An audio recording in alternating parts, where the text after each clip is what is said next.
Welcome again to this new Amburo tutorial. In this second chapter of the cloning series, I present to you this Node.js piece of code that is capable of controlling the Arduino board with the uploaded program that we worked on in the previous tutorial. So this interface will be controlling the cloning and emitting of signals, instead of doing it manually as you would do, for example, with the aid of Arduino IDE. Furthermore, you will be able to store and retrieve signals to and from files in JSON format. So the idea is to simplify the process of cloning as many devices as you can. For this tutorial, we will need our estimated Node.js scripting, an Arduino board, an infrared emitter, and a receiver board. Remember from last episode, you can use directly an emitter LED on pin 13, or if you want to get complicated, you can assemble your own configuration, adding the electrical components required instead of an already assembled board. As I explained in the last episode, I am using a shield that I made to make it super easy to plug and unplug different types of boards. As a first step, you can go and take a look at the previous tutorial. In that tutorial, you will find the code and all the specifications to start playing with infrared cloning. In order to make it as simple as I can, I will be breaking down the code into parts. Of course, if you feel you can handle it, you can go directly to the GitHub repository, download the code, and start playing around. The code is tested and ready to go. In spite of that, I will be uploading updates and improvements. There is still room for upgrades. As you can see, we will be using libraries we used in previous tutorials. I recommend you to take a look at those, like the one related to serial port, for example. But we added new ones like readline or readline parser. That last one is included in the serial port library.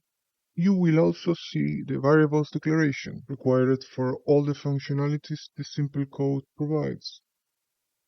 With this function, we initialize the communication with the Arduino board. We implemented this in our tutorial for the No More Login series. Basically, we list all the serials connected, pick our board by its serial, and establish the connection represented by the serial port variable. Also, we delegate the incoming messages from the board to the process string from Ardo function. Bear in mind, you will have to find out the serial number of your board. This function processes the incoming strings from the board. Depending on the different states of the program, stores the signals in an array, prepares to receive the signal from the receiver infrared board, sends the stored signal to the board once it's ready, and prints the string as a default in the if-else statement, respectively. This function basically takes what you write in the terminals once the program has started and tries to execute that string as a function, only if it finds it in the actions array. If not, it executes a default function, known function. This function prints a default message indicating that what you have just typed is not an expected function. Notice that you can set parameters to the functions executed. We need these, for example, when we try to clone a signal, we can provide a specific name for that signal. The same happens with saving and retrieving a file with signals. You must provide a name. I manage this by separating the function and the parameter with a dot. For example, dump.someDevice. This will write a file with the stored signals to a file called someDevice.json. Or for example, send stored.power. This will emit the signal under the name power. You can change this behavior by using a space or a more complex strategy. I found this way pretty simple and straightforward. This utility function is in charge of sending the string as a parameter to the Arduino board, of course, handling possible errors.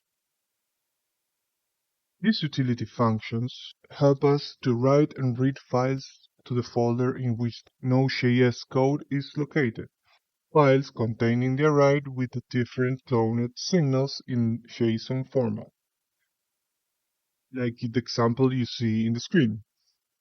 You will be able to provide the name of the file. So in this line, you will be able to clone signals of different devices and store them in a specific file, and of course, retrieve it later. Finally, here you have all the possible actions. As you can see, action is an array containing functions. In this way, you can write actions with no limit. As mentioned in previous tutorials, you can even have a separate file containing only functions and import them as a library. I like this way of programming because it's very neat and scalable. In the last step, plug the Arduino with the uploaded code from the previous tutorial and start testing this code by cloning and emitting signals from different devices. You can store them and retrieve them later as you please. In the next episode, I will be presenting the Arduino code for doing exactly what the infrared cloner does, but for radio signals. I rushed to write this tutorial before the radio cloner since I wanted to solve as soon as possible the problem of copy and pasting signals in the handling in general of many signals.